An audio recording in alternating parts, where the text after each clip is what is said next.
Welcome, mortals, to the legendary Ghost Library of DSA. My name is Miss Cromwell, and I'll be your librarian and guide today.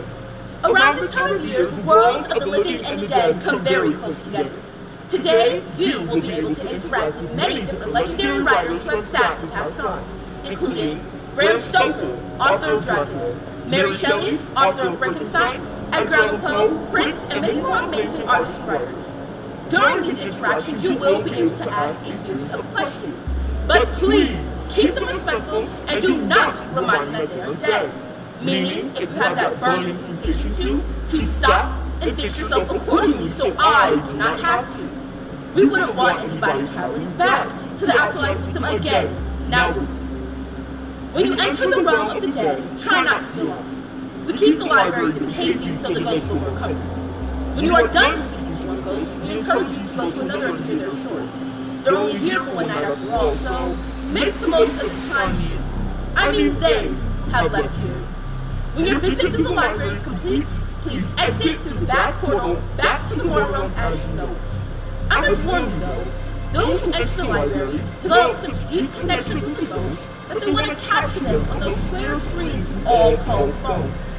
Do not be those people, for the ghosts have been captured on the DSA YouTube channel for you all to enjoy later. My apologies. Oh, have you all signed the liability waivers? Because we're not responsible for any injuries, death, or... Actually, you all should be fine. Shall we enter?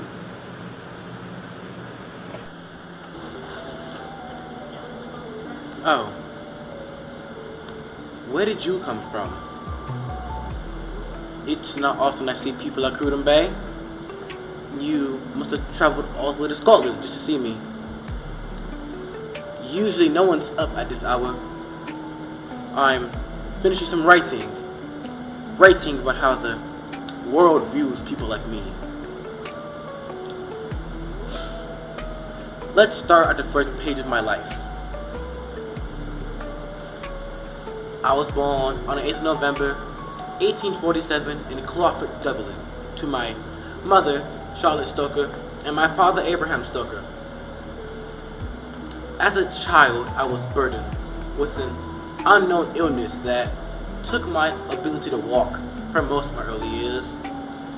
So I would sit in my bedroom and watch the lives of my family from a window. I would hear stories from my mother about Irish folklore and myths, like the Banshee, who haunted my nightmares. At the age of 7, almost like magic, I was no longer burdened by that illness. Once I was healed, I started school, and as I grew older, I attended Trinity College in Dublin in 1864. Thankfully, I didn't have any more serious illnesses.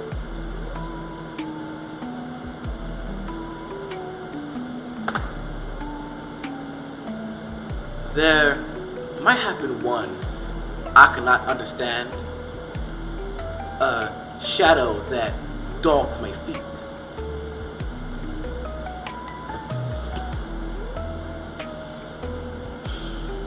After university, I spent my days as a theater critic for the Dublin Evening Mail. I wrote for the larger Daily Telegraph, and occasionally I published short stories. Eventually, my theater criticism caught the attention of Henry Irving. And my God, he was one of the best actors to be on stage. Such a talented actor and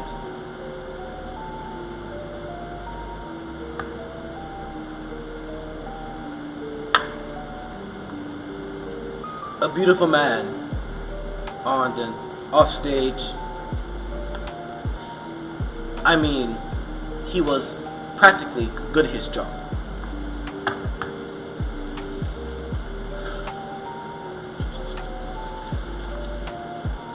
As we worked together, Irving and I grew close. I helped Irving manage his shows for the Lyceum Theater.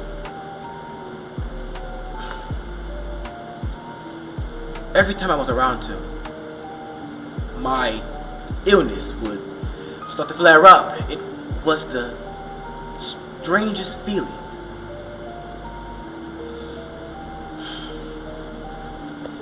But as we were together, I started to write novels. There was The Chain of Destiny, a horror romantic in 1875. And The Primrose Path, a horror and thriller the same year.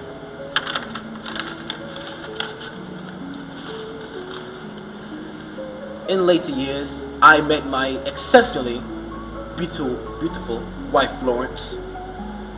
Not long after that, Florence gave birth to our son, Noel, who was the sweetest boy.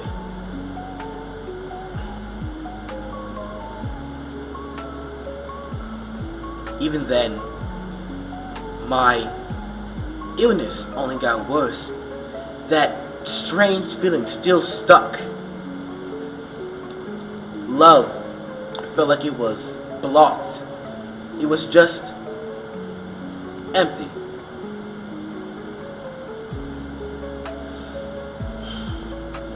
Forgive me. I managed Irving shows in London for the next 27 years, progressing from a theater critic to acting manager to business manager of Irving shows. In between, I still wrote novels. There was The Snake's Past in 1890 and Mystery of the Sea in 1902. Then, not too long ago, not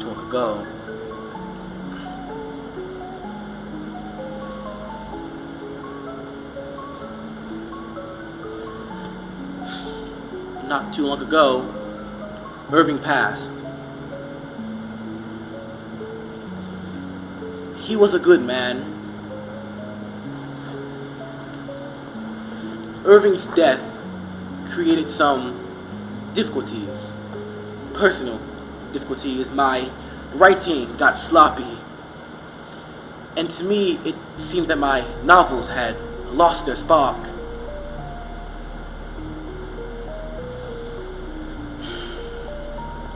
I thought my illness would disappear, just as my childhood illness had.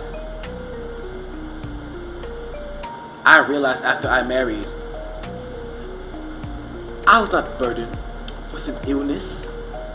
It was a curse that ran so deep no priest or priestess could banish it.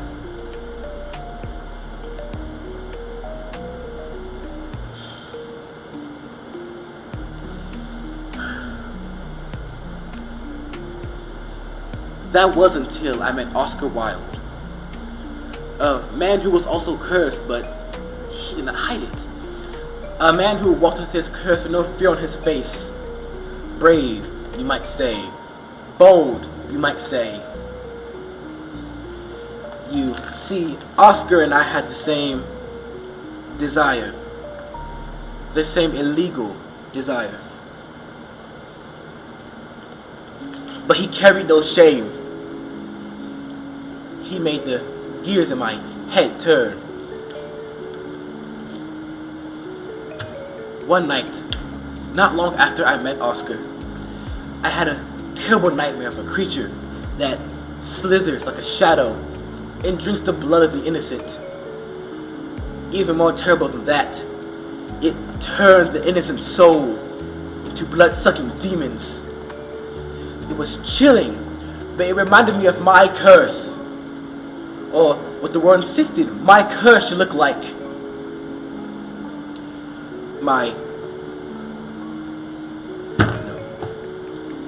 An idea hit me. My best novel out of all of them. Better than The Snake's Past, better than Mystery of the Sea. It was better than all of them. So I started to write everything. My fears, my desire, my rage, my love. And I wrote. And I wrote and I wrote and I wrote till no paper left on my desk.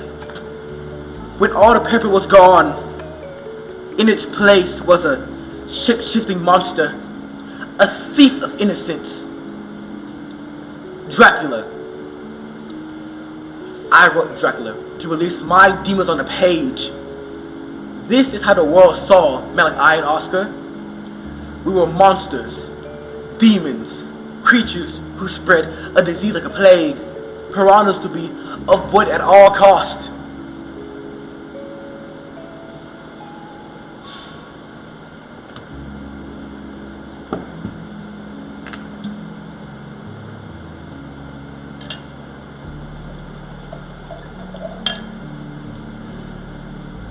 But is there a reason for all of us? A reason why Oscar and I were born this way?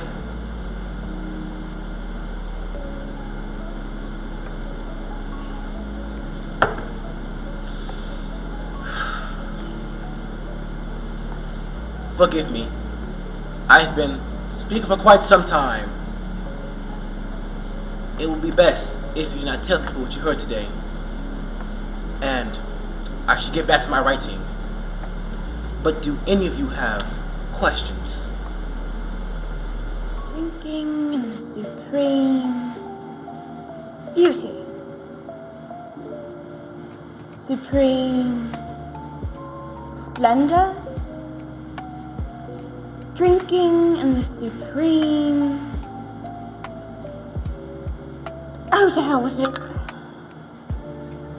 Oh, good evening. Do not mind the mess, you've come at a strange moment. Nevertheless, I suppose it would be rude not to attempt conversation when company arrives. Well, to begin, my name is Mary Wollstonecraft Shelley. I am named for my mother, Mary Wollstonecraft, whom my father, William Godwin, tells me was a remarkable woman. Of course, I believe him, and I've read every book she's ever wrote. Yet, I suppose I cannot say with any personal certainty. She died not a fortnight after I was born. Even my first moments of life have been shrouded by death. Both of my parents were writers. My mother wrote for women's rights and justice, and my father wrote for atheism and anarchy. So that same love, same passion for writing is deeply instilled in me, into my blood. I learned to write by tracing the inscriptions on my mother's grave, a place that nowhere else can compare in comfort. I did not attend school, but this is not a regret, for my father gave me a full, rich education. I had tutors, went on outings to grand places, met with brilliant minds from all over, and of course, I read. It was when I was 15 years old, on a visit home from living with family in Scotland, that I met a man, near 20, called Percy Bysshe Shelley. He was a writer, a poet, a radical, a man who wanted to use the wealth he was born into to help those who needed, and the most intelligent man I had ever met. A year after meeting, we confessed our love, and thus began our eternal romance. But my father disapproved. Said he was a liar and a cheat, and Percy was already married. So we escaped together with my sister Claire. We saw France, Germany, Italy, Holland, Switzerland, and throughout, I never stopped writing and documenting. But I am not a good traveler. and the heat of the intense summer agreed very ill with me, and our funds were scarce, so we were forced home to London from time to time. But at home, we were ostracized, the subject of scandal. It would be a lie to say I was completely ambivalent to the opinions of others. I know all too well that a shred of gossip, despite its basis in truth, can totally manipulate the way you are viewed by the world.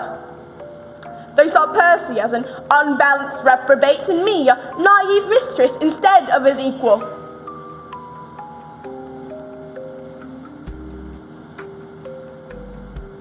Our lives were subject to other, deeper pains as well. My health is often far from favourable. I can only imagine this is why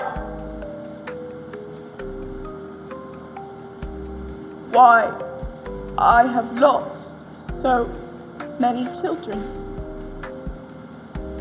Why I have watched all but one of my own die. All except for my son, Percy Florence, my greatest joy.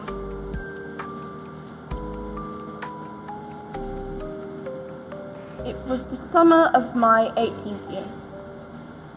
Percy and I were invited to stay in Geneva, Switzerland with our very intimate friend, Lord Byron, a fellow writer and an eccentric. It proved a wet, unmerciful summer, and incessant rain often confined us for days to the house. So the three of us would stay deep into the night around the fire, discussing the nature of life and any other subject that could stimulate our insatiable minds and imaginations. One night, Lord Byron proposed we hold a competition to see who could write the most chilling haunted story. Oh, how I struggled, frustrated, lamenting the nothing in my brain. Have you thought of a story? I was asked each morning, and each morning I was forced to reply with a mortifying negative. Until one night, our ritual conversation turned to the topic of galvanism, the scientific practice of reanimating the corpses of dead animals with honest electricity. That night, I saw visions of horror. I saw the pale student of unhallowed arts kneeling beside the thing he had put together. I saw the hideous, stretched out phantasm of a man and on the workings of some powerful engine show signs of life and stir in an uneasy, half-vital motion. To sleep I could not return. I was possessed by the vision. That very morning I began writing frantically what I thought would be merely a short story, but became my first novel. The reason you take any such interest in me. I called it Frankenstein, or the Modern Prometheus. I entered it into the competition and I won first place. I suppose a bit unorthodox for a young woman competing against such prolific men. Not long after, I published it, without my name, but with an introduction written by Percy and a dedication to my father. Not until 2 years later did I build the confidence to publish a new edition, with edits to the script, and most importantly, my name. I since have, and hope to continue writing other stories. I write on topics similar to Frankenstein, of horrors not quite impossible, of pain and regret, twisted versions of real life I have seen, But recently, my focus is split beyond my own works. For my love, he has passed on. He was swallowed by the dark, merciless sea in a shipwreck. His body washed up on the shore, already gone. That was 4 years ago now. His body was burned on that beach. His mortal flesh turned nothing but ash. Except his heart. It resisted the flames and remained perfectly intact.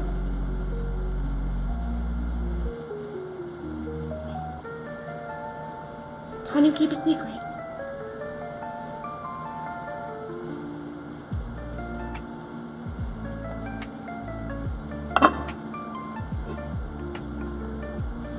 I kept it,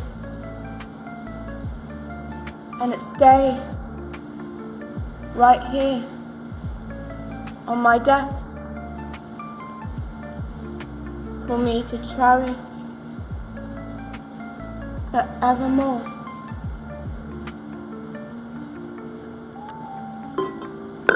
Now my whole dedication belongs to my son and my pen. I've spoken in tangent for so long now, I nearly forgot the rules of conversation. Now, do you have anything you would like to ask of me? Oh, hello. I'm sorry I didn't see you there. Folks are early. I am Walt Disney from the Films and the Fame. I'm sure from my desk you knew that, though. It is my greatest honor to humbly and cheerfully show you the magic of my office. This is where all the magic and dreams come from. It's an honor walking into my office every morning knowing that I can create and inspire people around the world. I hope to only see the important people, I'll say, take over when I'm gone. But that won't be for a while now. In the meanwhile, I'll live in the success that I earned, that I deserve. I won't lie to you folks, there were some challenges I had to face to get here. As you and I love the notorious characters, Mickey Mouse, Donald Duck, and Minnie Mouse, there's one character I cannot forget. A character before Mickey's time and possibly before yours. My friends, I'd like to tell you about Oswald the Lucky Rabbit. A rabbit with the mind of its own.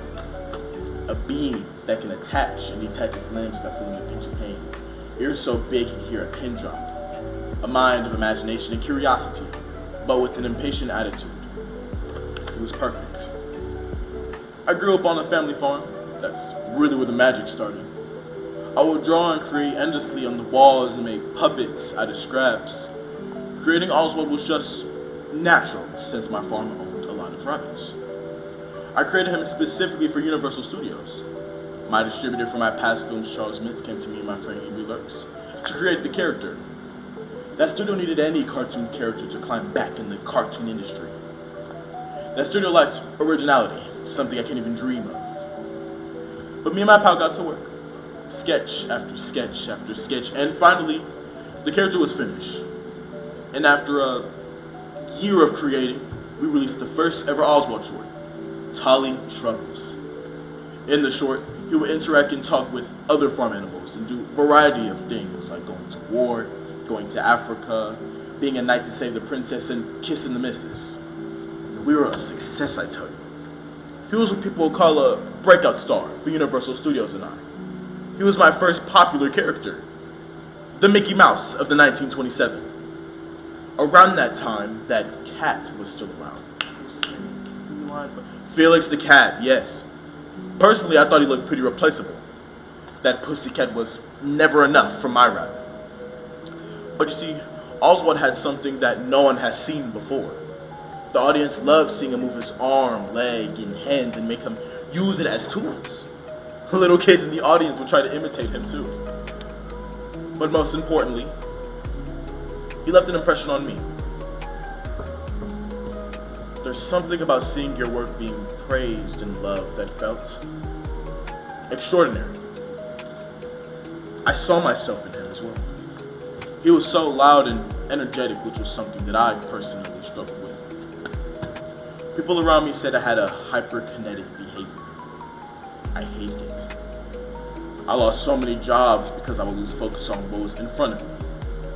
I would dream of getting brain surgery to kill this hellish, hyperkinetic mind. I was told it was a bad thing. Oswald showed me that it was a power. Oswald was being praised for things that I was being punished for. It was almost like he healed me. You believe that? A cartoon rabbit healing a human. Well, yes, that's what did happen. I love Oswald, my son. And from that moment on, I knew I couldn't let him go. Until I did. Taking a trip to New York to revise my contract, I had unfortunately lost the rights to Oswald. I tried to negotiate or come up with a new plan just to get my son back, but it was already taken away from me.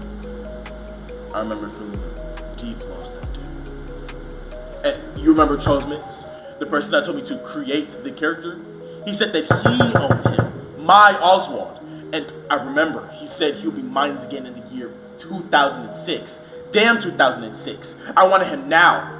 Oswald had so much power and potential, and all that hope and dream was just snatched away from me.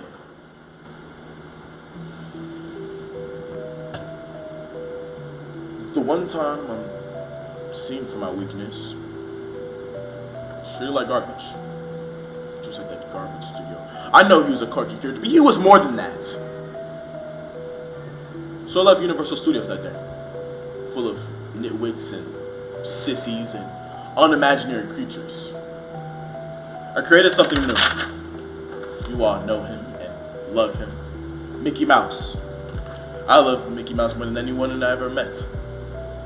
If you look at him, he shares characteristics like Oswald. Mickey is a star. My star. And I wouldn't trade him for the world. Mainly because I learned that lesson already. And though I don't have the rights to Oswald, I do hope to use him again one day. Not from a crummy studio, not from a stupid man, just me, Walt Disney. And I hope to see you all there. Until then, when you wish upon a star, it makes no difference for who you are. So keep opening new doors and doing new things and keep moving forward. Because we're curious, and curiosity leads us to new paths. And your path is worth walking on, my friend. Until then, toodles, pal. But before you go, is there any questions you would like to ask the big man, Walt Disney? I'm giving you everything. I'm your baby tonight. You're giving me ecstasy. You are my fantasy. I'm your baby tonight. Oh, sorry about that. I was just warming up my voice before I head out. Still have some time before the show starts, so why don't you stay here and chat? My name is Whitney Elizabeth Houston. I was born August 9th, 1963 to my mother, Sissy Houston, and my father, John Russell Houston. The rest of my family consists of my two older brothers, who I love very much, my cousins, Dion and Dee Dee Warwick, who are also singers, and my honorary auntie, the one and only Aretha Franklin. My mother is also a famous gospel singer, so it was almost inevitable that I would grow a love for music. You know, my music journey started when I was 11, when I joined my church's youth choir and I sang my first solo, God Me, O Thou Great Jehovah. I remember the night before my big day, I was in the church with Mama on the piano practicing the song. I wanted to add my own spin on things, but she kept telling me to learn the melody before adding all the frilly stuff. She made me sing it over and over, you know. It's been so long, I doubt I remember the lyrics, but I remember her telling me one thing. She stopped me, mid-song, looked me in the eyes and said, every song is a story. If it's not a story, it's not a song. Great singing comes from three places: the head, the heart, and the gut. And those are the things I carry into every performance and recorded session. I mean, take my iconic performance on the Marv Griffin show, for example. Now that was a big deal in my day. anybody who was anybody wanted to get on that prime time train, and in 1983, I got my shot. Now I'm gonna be honest, don't know how mama did it, but she pulled some strings, and there I was, 19 years old, ready to sing on prime time TV. I wore a black pencil skirt with a purple blouse and my favorite hairstyle, my signature soft afro. I was so nervous, the people and the cameras, I thought I was gonna throw up. But I've always been a woman who loves the spotlight, so like always, I rose to the occasion. The band was so slow at the beginning that mom was in the wings conducting them. It figures they didn't know the whiz the way I did, but when I sang that last line, like yours, like mine, like I blew the house down. I knew I had a gift, and I knew I wanted to share it with the world. That's why I was so excited to sing backup when mama had gigs, but little did I know that her last gig at Sweethearts would be the last time I would sing backup. There was a man in town, Clive Davis. Apparently, he was looking for new talent, and I was excited because I thought this would be mama's big break. But she mysteriously lost her voice that night and told me I'll be singing lead. Now, mama been singing her whole life, and I know she knows how to take care of her voice, but I didn't question what she told me. I just remembered the 3 things that she said in the church. Great singing comes from the head, the heart, and the gut. I held her hand and I said, okay, mama, and I walked onto the stage. I sang the greatest of them all, and I'll never forget the look on Clive Davis's face. I knew my life would never be the same, and the next day I signed with the Reese Records. I still remember the picture we took after signing the papers. Clive and I was on the couch with my mama and my daddy on the left seats. Still might have it hanging in my house somewhere. Clive and I had a private conversation after the fact, and he asked me what kind of songs I like to sing. And I told him, great big songs. Songs that are like climbing a mountain that you can wrap your arms around and that stretch me vocally. And those are the exact type of songs that Clive and the A&R team pitched to me. And almost immediately we started working on my debut album with the help of Jerry versus A&R Chief, who handpicked the tracks and brought them to me to listen. Kashif, he produced my song How Will I Know.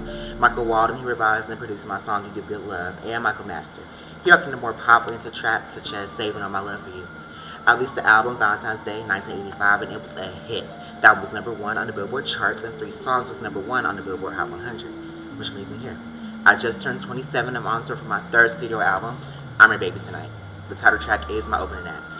I've been working on the album for about a year, and my fans have been patiently waiting. Now, did it get some mixed reviews when it came out? Yes, but that didn't stop people from playing my music. The album is #3 on the Billboard Top 200, and the lead single is #1 in 4 countries, including the US. And that's what I love about music, the outreach you can have, because I'll tell you one thing for sure, if you told little old me that I'll be a global superstar at 27, gonna be honest, I wouldn't have believed you. And I'm sure you heard on the radio that I sound white or I sound black when I sing. Now, what they mean by that, honestly, I have no clue. I believe my voice is the way that God intended, and I'm grateful for it. Now, is my voice and vocal style for everyone? No, but I don't intend for it to be. I'll never forget, I was interviewed on a black radio station and got questioned about this very topic, and I told them, if I'm not black, what am I? I don't know how to sing black, nor do I know how to sing white, but I know how to sing. And music has no boundaries. And I gotta be doing something right, considering the sold out arena I'm performing in tonight. But this industry, like everything, comes with its ups and its downs. And I've been hit with many ups since I dropped my first album. I've also been hit with many downs, from criticism about my voice to being called a diva, down to good old-fashioned racism. I'll never forget the Soul Train Awards back in '89. I was nominated for Best Music Video for I Wanna Dance With Somebody, among many other great artists like Janet Jackson and her brother Michael. Anita Baker, the beautiful woman she is, came onto the stage to announce the winner, and when she read my name, the audience just booed. And I was just in such shock that they were booing me. I mean, I even remember hearing a faint voice in the crowd call me an Oreo. But that's just the way things are when someone with my skin color and level of success. Hasn't taken effects on my mental health, of course, but as long as I have my Lord and Savior by my side, I'm gonna be just fine. And I'm already 27. I've already sunk the Super Bowl. I've had 7 #1 singles, 2 #1 albums. I've made millions of dollars touring. I have 2 Grammys and 7 American Music Awards and much more. If I was to tell you everything about my life to this point, we would be here all day. So, do y'all have any questions for me? Because I'm sure you got some. All I loved alone. That's a piece of my new poem. Title, Alone. Alone is how I always seem to feel, even when I'm surrounded by people, as I'm now. I feel as if this poem is an accurate depiction of my life thus far. Shall I tell you about it? My life, that is. So be it, gather round. me begin by introducing myself. My name is Edgar A. Poe. All my life I have been surrounded by misfortunes, dating all the way back to my childhood. I was born January 19th, 1809. During this time, there was a depression. Maybe that's when my father abandoned our family. Or maybe it's because my biological mother passed away in 1811. That was but one of the many tragedies I experienced. Instead of allowing these misfortunes to destroy me, I use them as an aid, allowing my macabre interest to take control of my thoughts as well as my writing.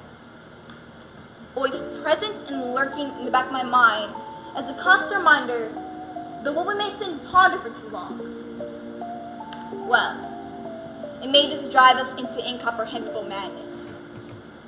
To some, that may sound like torture, but to one who is in tune with the darkness's eye, it is simply part of everyday life. Those who tread the path of madness similarly fascinate me. The valleys, the peaks, the darkness are all prospects I find myself exploring often in my writing. I was enamored of writing from an early age. My real parents wanted to nurture my creativity, but died before they could. So in 1826, I attended the University of Virginia. But my adopted father, John Allen's difficult temperament and our financial difficulties caused me to withdraw from university. John Allen. I never liked him. He always favored his own son over me, saying that I was ungrateful and lazy. Me? Lazy? He, needless to say, ruled the day he ever doubted me.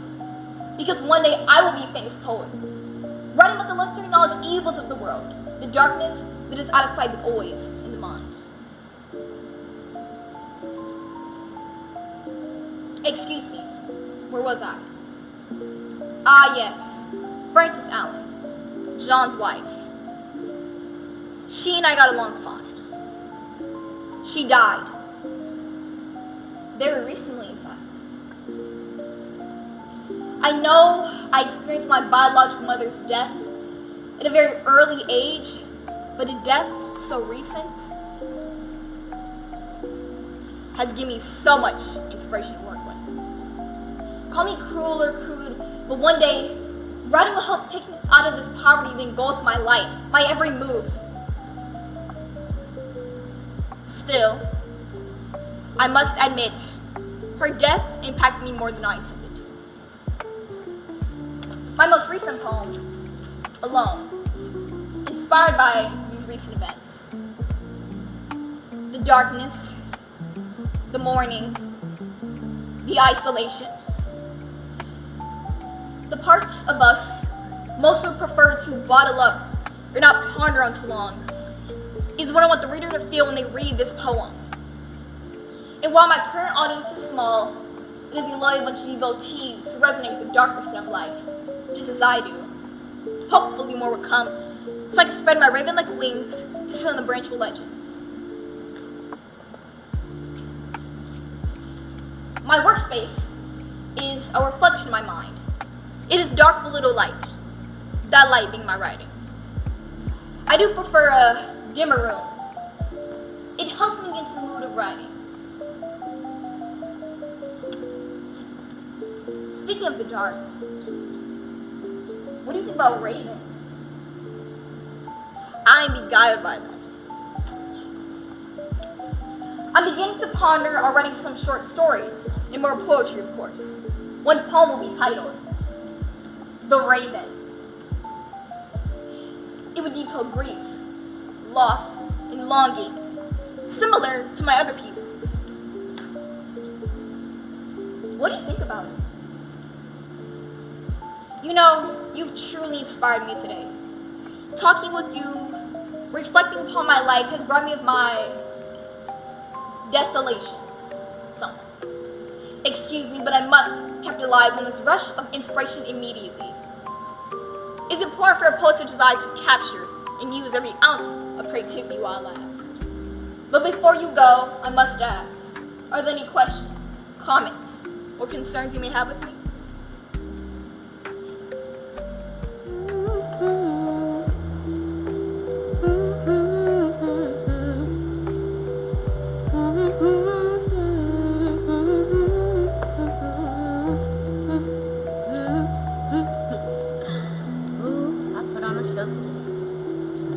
I just performed in Boston for my hot summer night tour.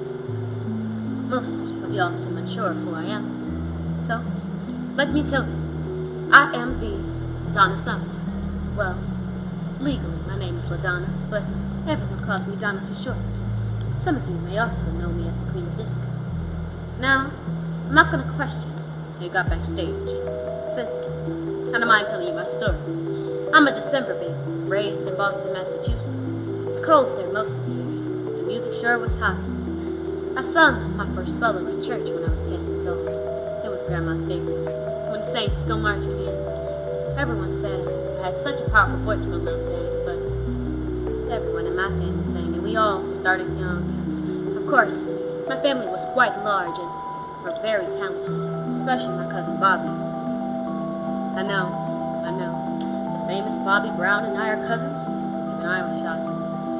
My career started to progress, debuting in high school musicals and church choirs. Then, I dropped out of school, which was a bad idea, but I did get my degree. Then I joined a blues rock band called Crow. Our band didn't last very long, but young bands never do. So, I moved to the Big Apple and auditioned for Hair, starring as Sheila. It was in German, so last I said Oden had in. That was one of my lines. We performed in many places like Australia and Europe, but my favorite place was Munchuk, Germany. We could barely go out since there were many fights, but there's this one place where they had the best pastries. It was called Cafe Jasmine. I would always get an apple strudel. It's an apple strudel. They would always have one hot and ready for me. I also saw bodybuilder show. That's when I met my first husband, Helmut Summer. He wasn't a bodybuilder, but he was sweet. Sometimes I would sneak out of rehearsal and go on dates with him. At every performance, my directors would invite special guests. That's how I met music producer Giorgio Morton. He came to our 1 o'clock show one night and saw me and thought I could be a star. Well, he convinced me, so I left Hair and started working with him. That's when I became the Queen of Disco. I've waited for my big break for so long, but honey, I did not think it was going to be that big. We collaborated with Pete Bello, creating concept albums and massive hits like Love to Love You Baby and Lady of the Night. I've learned a lot from that experience. Pete and Gio were great friends and made lots of plans for us, which seemed fine at first. They had lots more experience in the business, so I listened and went with it. I didn't always agree with it. With Love to Love You Baby, my male fans were what I would describe as tense. They would only talk about one song. They would always ask me to sing our song. I was getting tired of just being seen as a one-hit wonder song kind of girl. Being seen as a sexual image was not sitting right with me. Even though I didn't like it. Those Germans didn't know what they were doing. I don't know how they do it. I think it runs in their genes. I don't know how Gio did it, or how he got us through it, but I'm not mad at it. He'd always have some connections and getting us on the radio or a TV show. I became a global pop star, which seemed fine at first. Just don't know my bro, you know?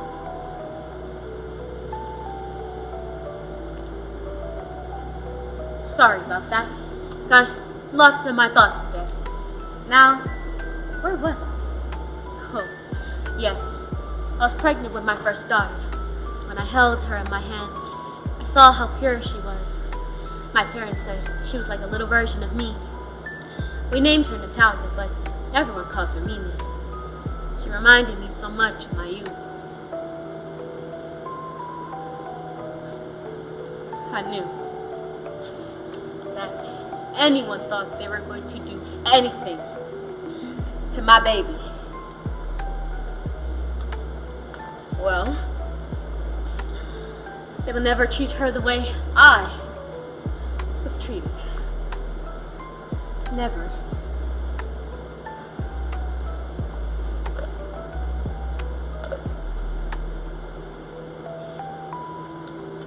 After giving birth, I released 2 albums, 4 Seasons of Love and a Love Trilogy. I never knew how much energy it could take out of someone. Being a mother, a daughter, a wife, and a pop star all at the same time. Then, Helmut and I settled for our divorce, and I was no longer a wife anymore. I was alone in my hotel room that night in New York. The silence felt like a volcano ready to erupt. My breath was getting faster and heavier. I didn't know what to do, so I stopped. I was out on the balcony, looking down at the city. My arms felt numb as noodles. My grip began to loosen. My vision became blurry. I think I might have.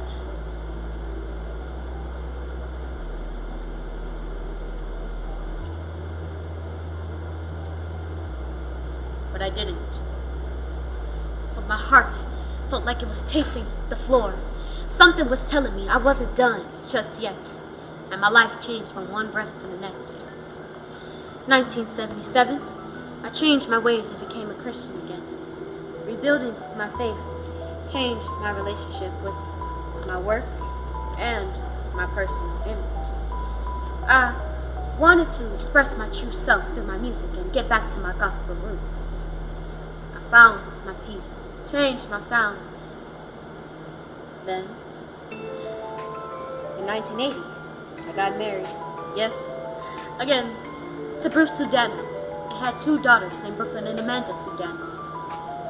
It was only after I changed my sound I won my first Grammy. I won Best Female R&B Vocal Performance for Let's Dance. I had a lot of fun creating that album. One of my favorite albums I made. Everyone was dancing and singing along. I could feel the love all the way from the back. Winning a Grammy for one of my favorite albums is one of my biggest treasures. 5 years later, I won another Grammy for the same category for Hot Stuff, making me the first African American woman to win the same category twice. Now that's some black girl magic. Finally, I released one of my one-hit wonder songs. She works hard for the money. I know you know that one, baby. We were celebrating and recognizing working women all around the world. I wanted my girls to look back at my music and see their mother had different preferences, and not just the money, the fame, and as a pop star, but as their mother. I'm so sorry. All that talking has made me quite tired. Well, that's enough about me. Do you have any questions?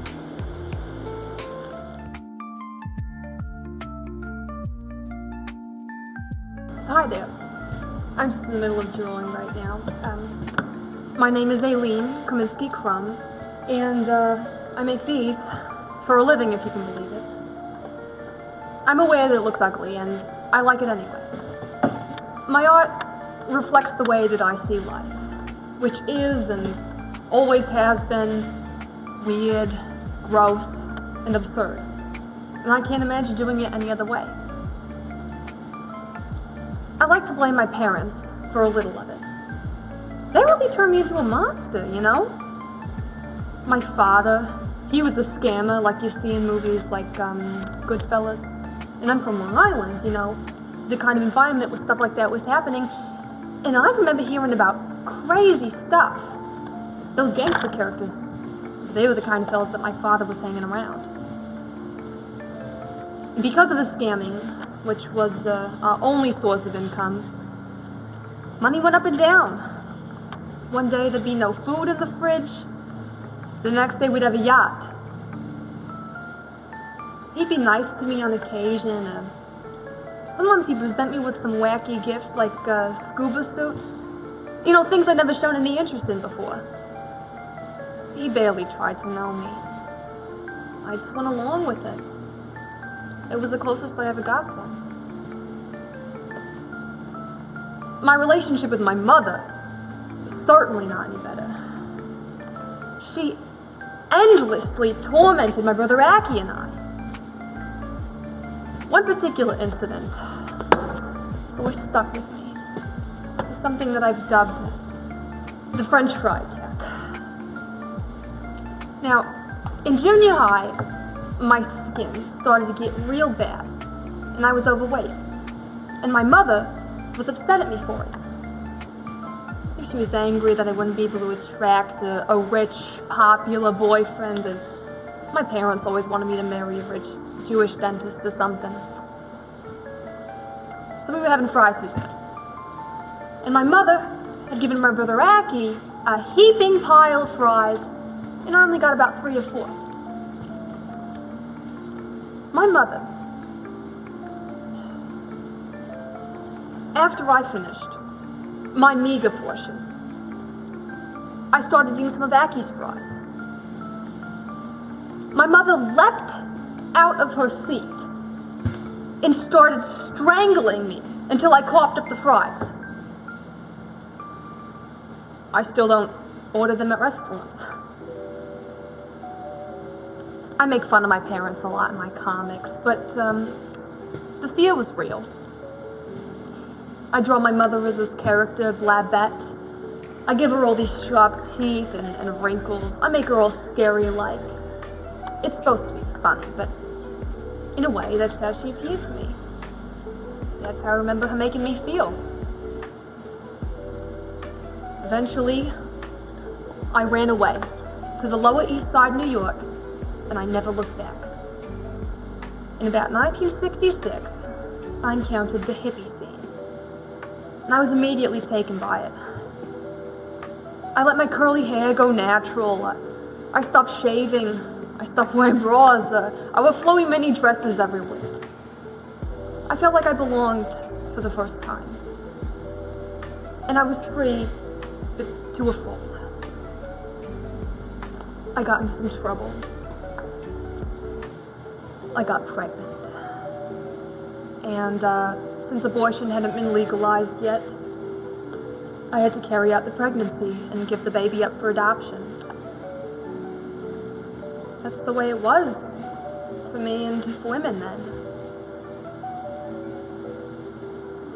At this point, my parents are mostly out of my life. I married my then boyfriend, Carl Kaminsky, and we moved out to the desert together and enrolled in college there. Carl and I, we didn't exactly work out. I wasn't exactly a loyal wife, if you know what I mean, but he wasn't all that either. We got divorced, I moved on. I did keep his last name Kaminsky though, just because I liked the way it sounded. I had some fun with some of the other guys in town. I never really got over that whole free love, hippie lifestyle. Monogamy has never really been my thing. So, while I was in Tucson, I met this guy, Ken Weaver, and I started spending a lot of time with him and his ex-girlfriend, Betsy Klein. We all kind of became neighbors. Now, Ken started showing me these comics by underground artists like Spain Rodriguez and Kim Deitch and Robert Crumb, who were putting out the stuff in San Francisco. Now, around this time, I read this comic called Binky Brown Meets the Holy Virgin Mary by Justin Green. It was raw, it was confessional. It was something that I could relate to. And reading this, I realized that I could make comics about my messed up life. And all that crap that I got from my parents and mean kids and rude boyfriends, it wasn't for nothing. I started making ugly comics. Ugly in the sense that they weren't polished or nothing, but also ugly in the sense that I didn't hold back. I wrote about my insecurities, my promiscuity, my guilt, my self-hatred. It's cathartic to draw yourself as a loser. Some people tried to get me to adopt a more classic, old comic style, but I didn't listen to them. If the world was kind, I would make it pretty, but it wasn't. Now, about Robert Crumb. There was something special about his comics, something kind of strange. He had all these characters that looked just like me. There was Honey Bunch Kaminsky, who she looked like me. She had the same last name as me. There was Dale Steinberger, the Jewish cowgirl, and I sort of thought I had invented the Jewish cowgirl in Arizona, so I knew I had to meet him. My friend Betsy and I moved to San Francisco together, and it was there, at a party, that I finally met Robert Crumb. And we hit it off. The first time that he ever saw me, he said that I had cute knees. He's kind of a weird guy. A lot of people didn't like him, but I did, and we got along real well. We started seeing each other. He even liked my comics. He actually laughed at them instead of taking them so seriously. He is truly talented. It meant a lot to me that he thought they were good. Now, around this time, I met this woman, a comic artist like me, Diane Newman. And from her comics, I could tell that she shared my twisted and self-deprecating sense of humor. She didn't possess this obnoxious, holier-than-thou demeanor like some of the other women I worked with. I asked if she wanted to make comics with me, and she said yes. And we formed Twisted Sisters Comics together. We wrote all these stories where her alter ego character, Dee Dee Glitz, interacts with me in the comics. It was a lot of fun. As of right now, I'm still making comics. Robert and I got married. We had a beautiful daughter, Sophie. We draw ourselves in the comics together sometimes, and it's a lot of fun. Even though I don't always get the credit that I deserve, I'm happy. And I finally feel like I've found myself. If there's any takeaway from all this gab, it should be, don't compromise. If you don't know what you want, figure it out, but don't let somebody else tell you what it should be. Do any of you have questions for me? Oh, hello there. We weren't expecting you today, were we, Emily? No, we're not. I'm surprised Keeper didn't alert us to your presence. Dog usually does. If you did come across him, be careful or he'll bite. Well, since you're here, it's nice to see you. I'm Ann Bronte, and this is my sister Emily. This is our cottage where we have lived since I was 2. And since I was 3, I'm almost 2 years older. We were both born in Thornton. I on July 30th of 1818. And I on January 17th, 1820. Hayworth has always been our home, though. When we moved here originally, our family consisted of 8, but then an illness took our mother shortly after, and consumption took our 2 eldest sisters, Mariah and Elizabeth. That was when Aunt Branwell moved in to help take care of the 4 of us that were left. Charlotte, the oldest, then Branwell, Emily, and me. As children, we were all inseparable with not a care in the world. We attended school at some point, but always find ourselves back here, running around the moors and playing pretend and making up the wildest stories. I thought we were twins when we were younger. When I wasn't with my animal friends, I was with Anne. We played this game with Charlotte and Branwell where we were all the leaders of our own islands, but they couldn't let our islands be superior to theirs, so Anne and I staged rebellion and made our own world called Gondel, which was infinitely better. It was our secret, just between us.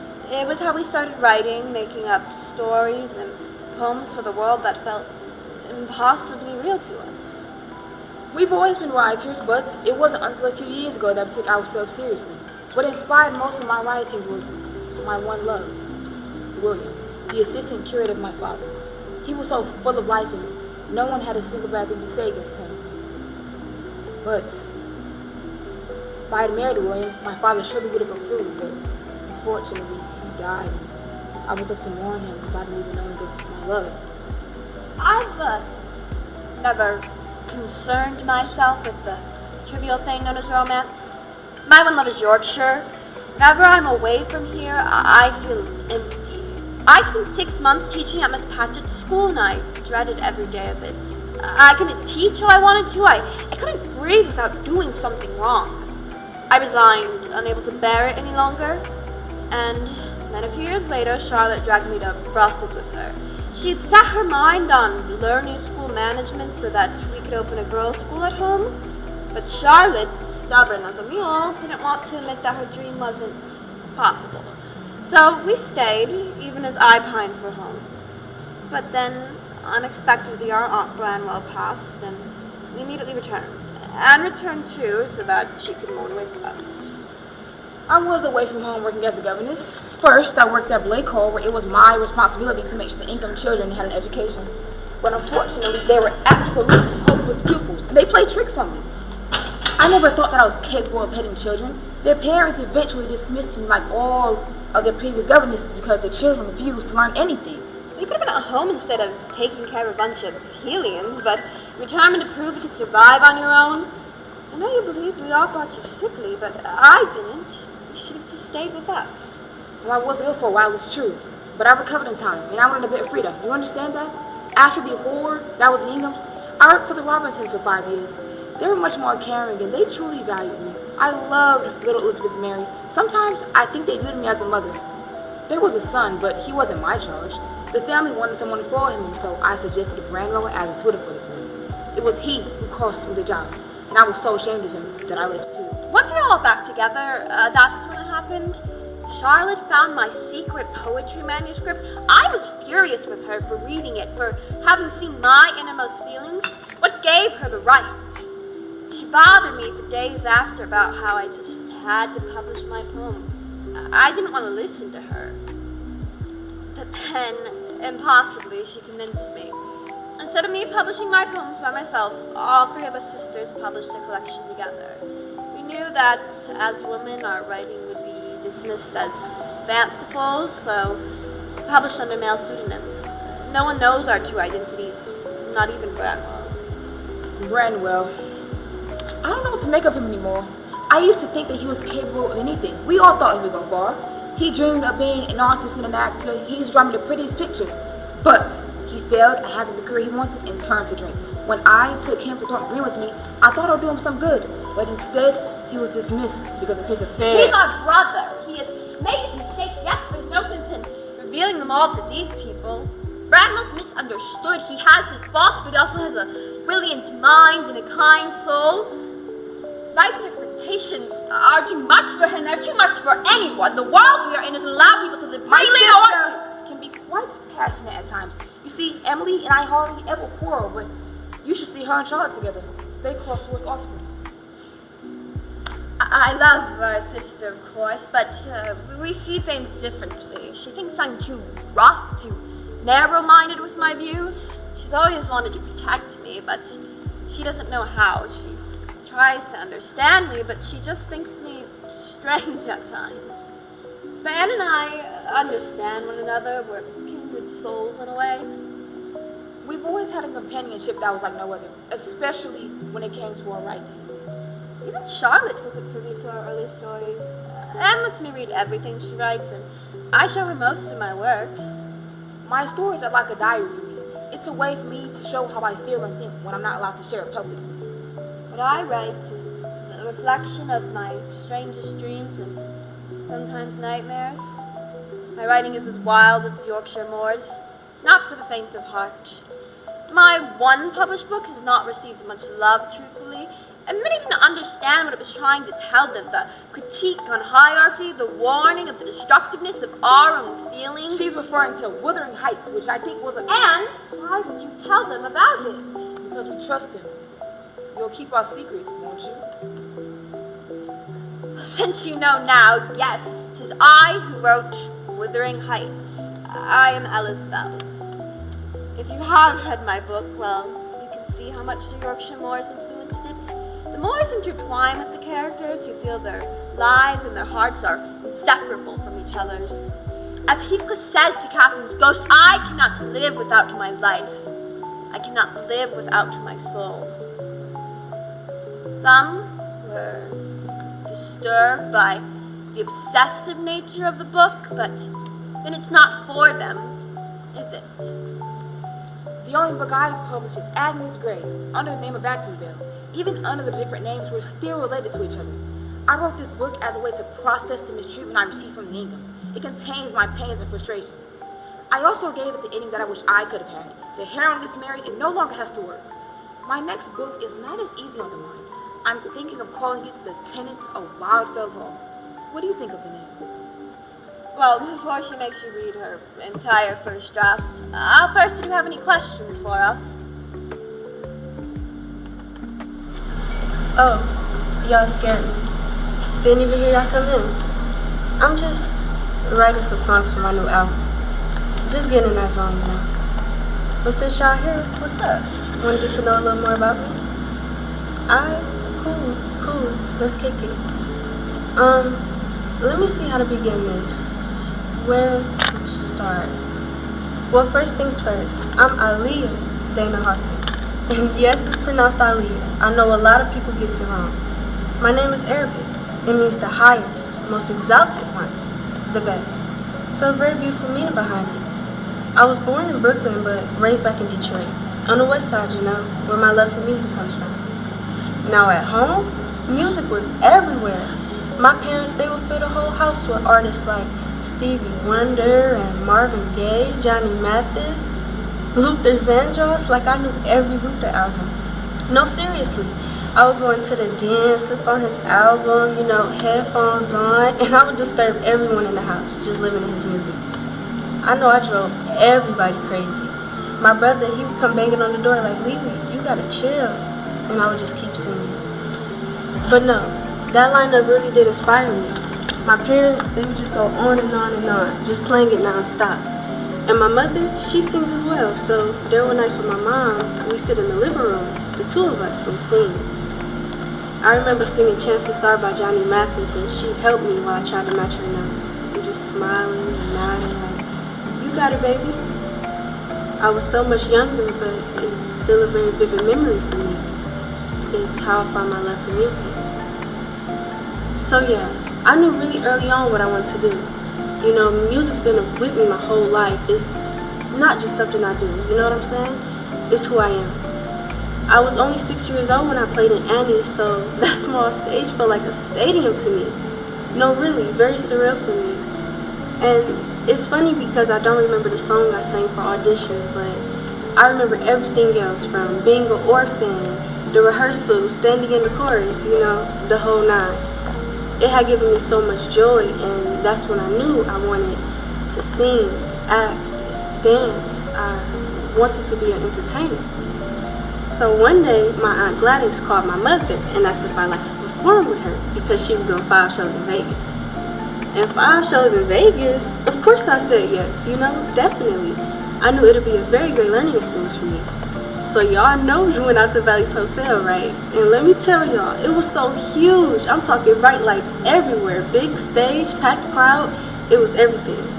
So the first night, she brings me out and I sang Home from The Wiz in the middle of the stage. And I just had the mic just straight up, like a broomstick. I had no feeling, no emotion, and just walked straight off stage.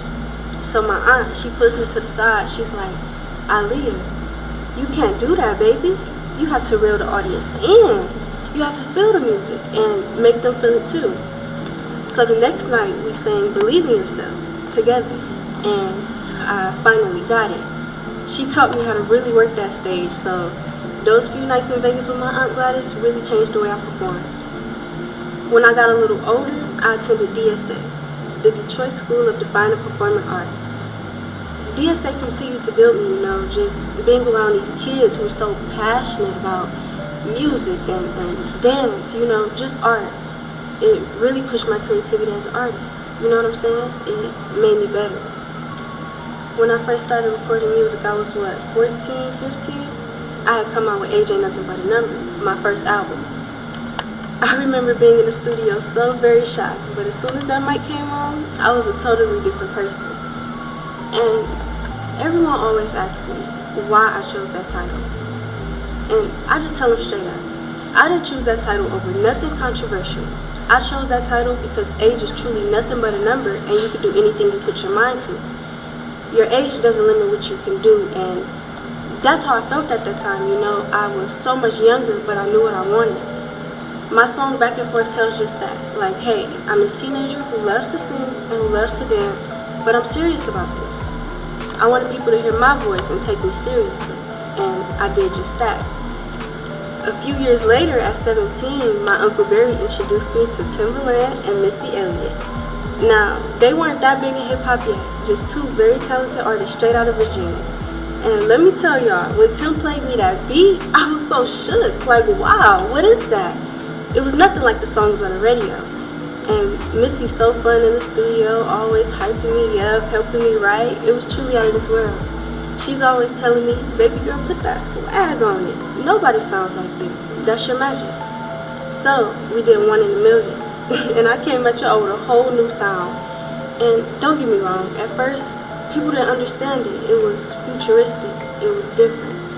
But that album really set the bar for me.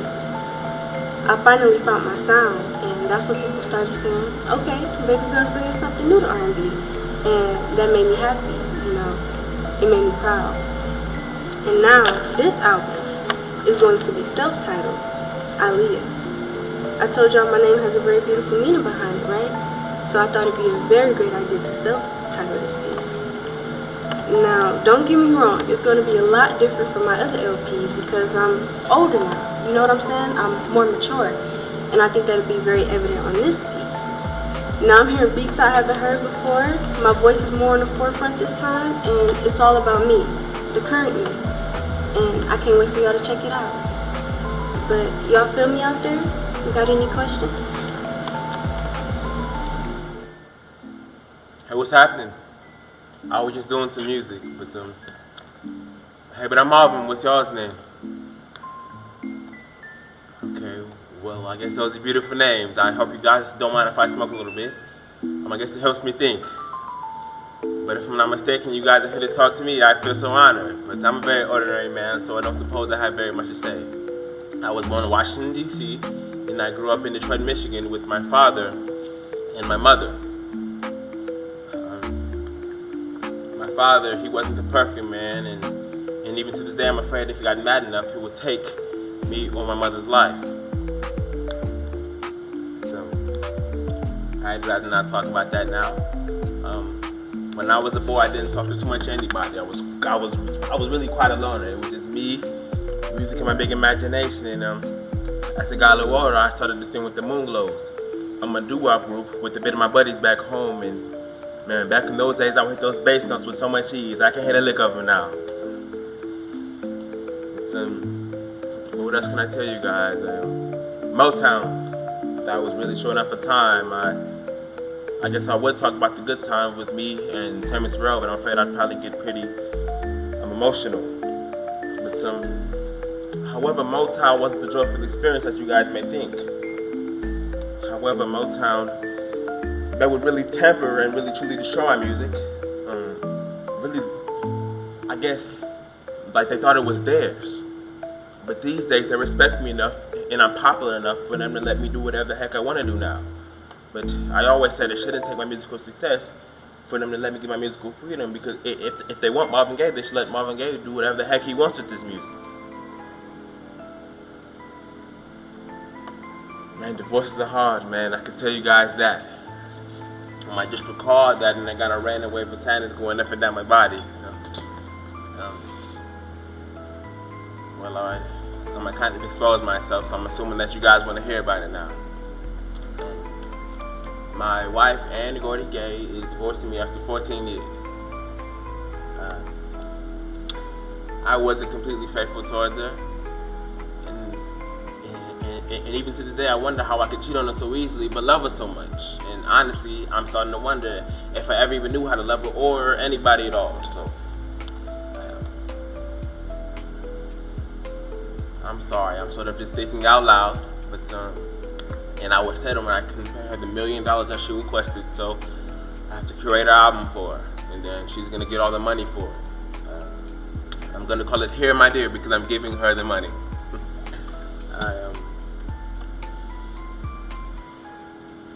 At first, I was gonna make a throwaway album, but I always dreamed about making an album about Ann because I do love her and I miss her very much. So I said, why not dedicate the album to the woman who's receiving all the royalties for it? I don't expect her to listen to it, but if she does, I hope she reminisces and thinks back how I am before we get all like this. But, y'all seem like good people, so if you don't mind, I'd like to take it back a little bit for you. And sing one of my favorites for you. It's really been resonating with me recently.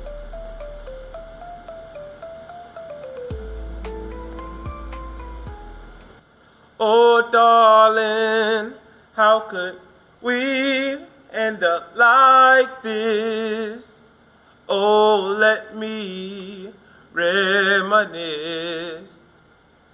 Oh, and when we, stop the hands of time, you set my soul on fire.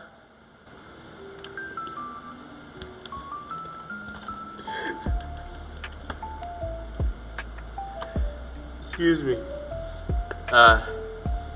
If I'm being honest, the best ideas come from when I'm in this sort of vulnerable, depressed state. Do I like feeling this way? No, but it's good for the art, of course. I guess my writing process nowadays isn't like a typical artist because I mostly do a little improv for the feeling that I want to convey. You know, sometimes an error can happen while recording and then it'll just surprisingly sound beautiful and I'm like, yeah, keep that one.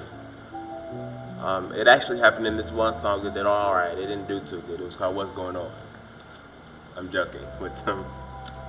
But I remember hearing the lead line and this wonderful guy named Ken, he accidentally played 2 vocal tracks at the same time, and we all gave each other that one look that all artists get when they know that they have something, and I guess we decided to keep it, and I like to call them majestic mistakes. But the other day I made this record for the album called When Did You Stop Loving Me? When Did I Stop Loving You? And I speak about how hard it is to wonder how a relationship can get so bad and really let all the good times go to waste. And I questioned myself, for me and Ann forcing our love for each other from the start. I know me and Ann had our troubles, but I guess it just took us 14 years to realize that. I'm not expecting any publicity from this album. I just hope that she feels something from it.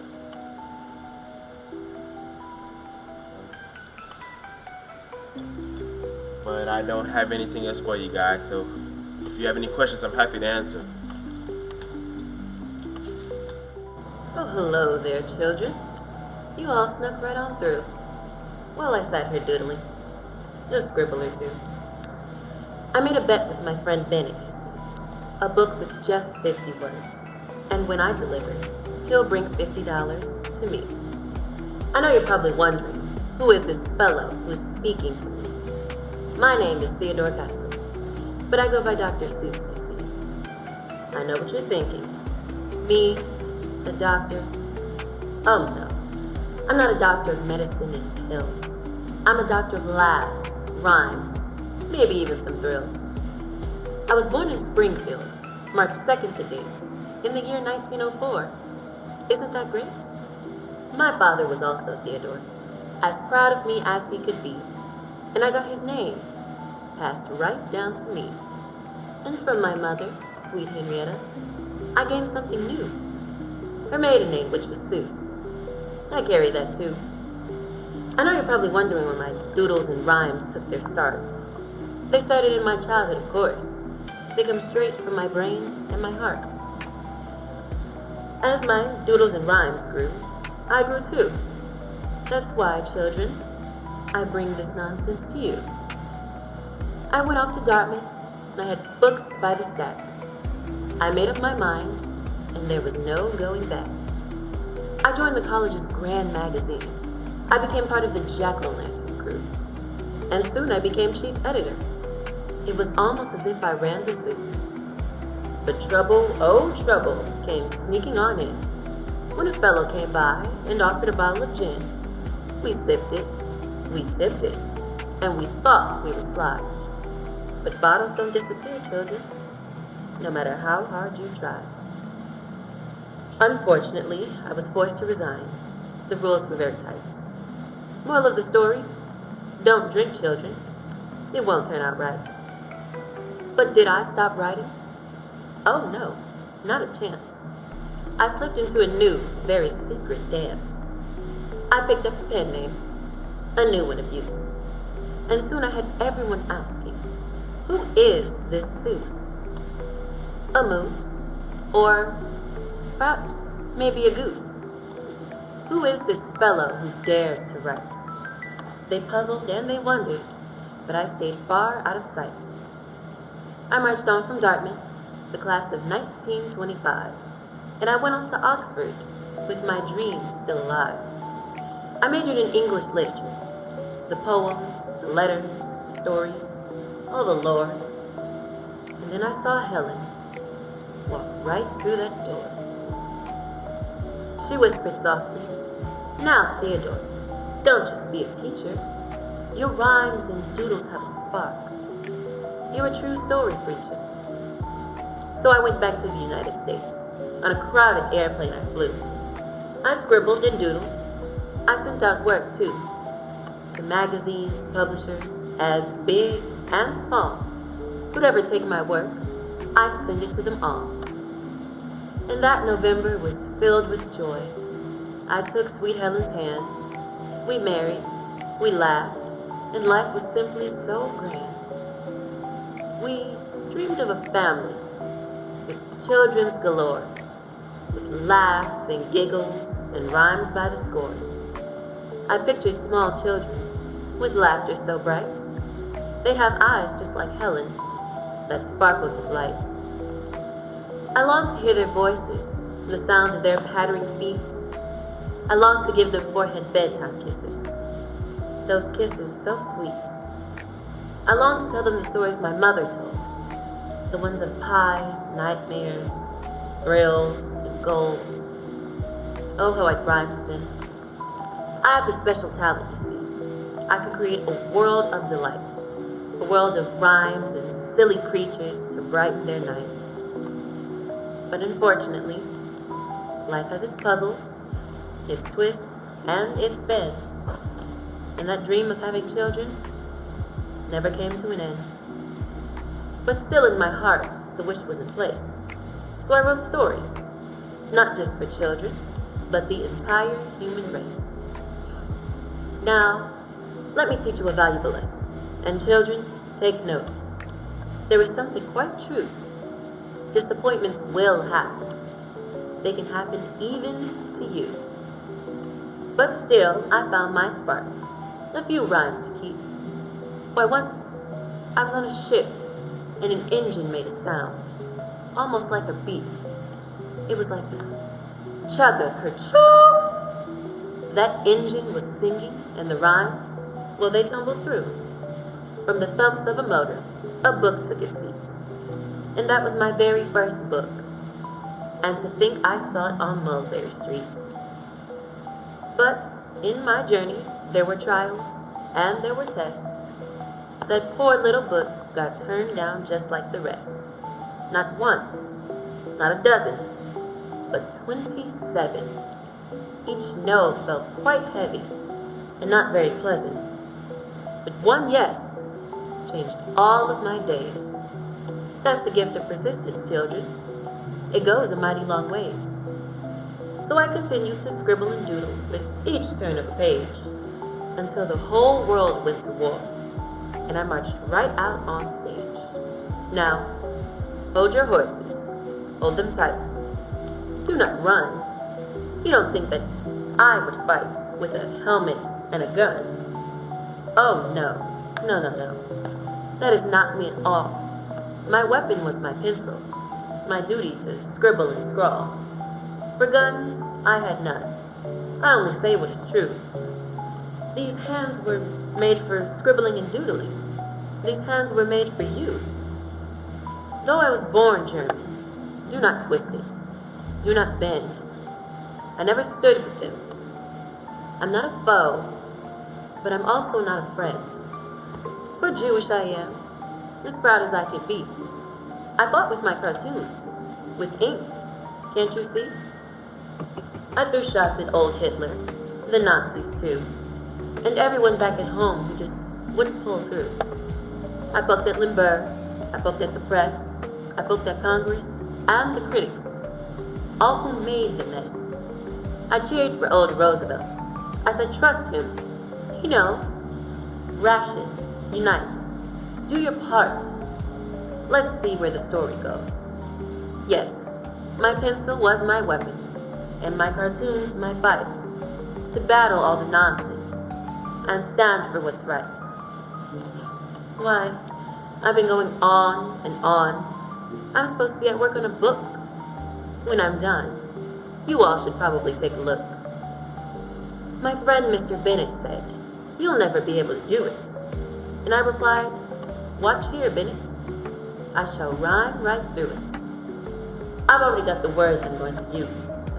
Box, fox, rain, train. I've even got a silly Sam I Am refrain. I sprinkled in a little dish, too. Green eggs and ham. Oh, what a dish. Here, there, everywhere. My 50 words shall soon fill the air. Now, are there any questions before I am gone? For a Seuss never stops. He just rhymes on and on. Oh, hello. I wasn't really expecting any visitors. This was supposed to be my private sanctuary before my show tonight, my quiet hour away from it all. But since you're here, I suppose I might as well introduce myself. Just one last thing. Don't mistake this as an invitation. You've stepped into my world now, and my world doesn't follow your rules. I was born Prince Rogers Nelson to my mother, Maddie Shaw, and my father, John Nelson, on June 7, 1958 in Minneapolis, Minnesota. Yes, Prince is my real name. It's not something I made up. It's not a persona or a stage name or a character. It's who I am. I hated it growing up. Can you believe the audacity of that man that I call my father to make everything about himself? You see, he named me after his jazz group, the Prince Rogers Trio. Imagine being a kid carrying all that weight, trying to live up to a name that literally meant royalty. Home wasn't exactly a fairy tale either. My parents, they fought endlessly, and eventually they separated when I was 7. At that age, I had no idea what divorce was or what it even meant. But later in life, I come to know it all too well. As a child, I was diagnosed with epilepsy, a brain condition that causes me to have seizures. You know, it's funny, I once told my mother, don't worry, I won't be sick anymore. And somehow, music had that promise alive for me. Even though my parents had a lot of ups and downs in their relationship, the one thing I believe that brought them together in the first place was their love for music. My father was a musician and a songwriter, and my mother, she was a jazz singer. So you could say music wasn't just around me, but that it was in my blood. My apologies. I know you all don't really care about the soap opera of my childhood. Let's start talking about the good stuff. The stuff you're probably here for. My music. Music has been the constant in my life since the very beginning. Music has always come naturally to me. By 8, I taught myself how to play the piano and the guitar. I even wrote my first song then, a small piece I called Funk Machine. In my adolescent years, I played a couple of gigs here and there in Minneapolis, but it wasn't really until Warner Brothers came knocking at my door that things really got started for me. You see, I was freshly 18 when they offered me a record deal. They promised me something most artists can only dream of: complete creative control. No one was going to write for me. No one was going to tell me how Prince should sound. I mean, it sounds great, doesn't it? That's what I thought too. So I signed the deal in 1977 like a fool. They say hindsight is 20/20. If only I knew the hardships I would endure with that record label. Anywho, I was 19 when I released my debut album, For You. It was the world's introduction to me. The world wasn't even aware of what I was capable of. I played a total of 27 instruments on my debut album. Yes, 27. I wanted to prove a point, that I didn't need anyone else's help to shape my sound for me. For You, it was polished, it was clean, but it was also too safe. That was the problem. It was me showing the world that I was ready, that I could deliver, that Warner Brothers made the right choice in signing an 18-year-old. But deep down, I was ready to show the world something far bolder, something far dirtier. That's when my next two albums, Prince and Dirty Mind, were born. My self-titled was the introduction to Dirty Mind, to test the waters, if you will. That was me ripping off the mask. I spent 3 days in my basement studio alone, recording with nothing but instinct and electricity running through my veins. It was raw, stripped down, and unapologetically me. Songs about things that nobody wanted to talk about. I personally was very pleased with these projects, but the critics couldn't have disagreed more. Churches, they called me blasphemous. Parents tried to keep their kids away, and between you and me, those same kids that were taught to fear me were the same ones sneaking into clubs, dancing to my songs like Uptown, like their lives depended on it. Dirty Mind wasn't just an album, it was a manifesto. My way of saying I will not be censored, nor will I be contained. And then, 1999, my album, Not the Year. The world was already nervous about the end of the millennium, about technology in the future, and here I was making the apocalypse sound like the best dance party you'd ever attend. That album broke me into the mainstream. You see, MTV didn't play a lot of black artists back then, but they couldn't ignore me. I gave them color, I gave them rhythm, and I gave them rebellion. I gave them Little Red Corvette, and suddenly they had to make space for me on their screens. The music videos, the glitter, all of it was designed to seduce and disturb at the same time. With 1999, I wasn't just an artist anymore, I was a movement. And then, Purple Rain. I'm sure you all know the lyrics. Purple rain, purple rain. I see you know your stuff. That wasn't just an album, it was a prophecy. I knew my story had to be seen as well as told, so I decided to make a film. We shot it in Minneapolis in the same clubs I grew up in. The kid wasn't just a character, that was me. A reflection of me, that is. A broken home, a father's temper, a son hiding in music. The Beautiful Ones wasn't just a ballad, it was a cry, and Purple Rain itself, well, that was church. A storm turned into baptism.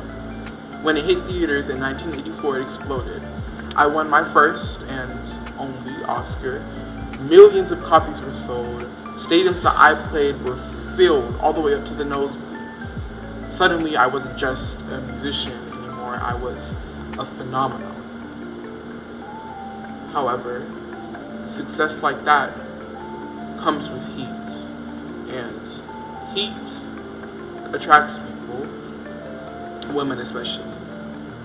Now, I hope you all don't mind, but I would prefer to keep my private affairs, well, private. However, you all do seem trustworthy enough, so I suppose I can tell you all one thing, as long as you promise not to go running to the media. Do you understand? My love life was just as intense as my music. But even at the height of my career, I was at war. Do you remember when I told you earlier that Warner Brothers promised to give me complete creative control over my work? Well, they played me for a damn fool. Warner Brothers thought they owned me. They thought they owned my work and my career and my name. Imagine that. Imagine creating something from your soul, only to be told that it belongs to somebody else. I was furious. So I fought back the only way I knew how, through my arts and rebellion. I wrote the word slave on my face. I changed my name to an unpronounceable symbol, because if they wanted Prince, well, they couldn't have him anymore. Now you and the world simply refers to me as the artist formerly known as Prince. People laughed and people questioned me, but I knew what I was doing. I was fighting for ownership over myself and my career. Through it all, the battles, the love, the reinventions, I haven't and quite frankly will never stop making music.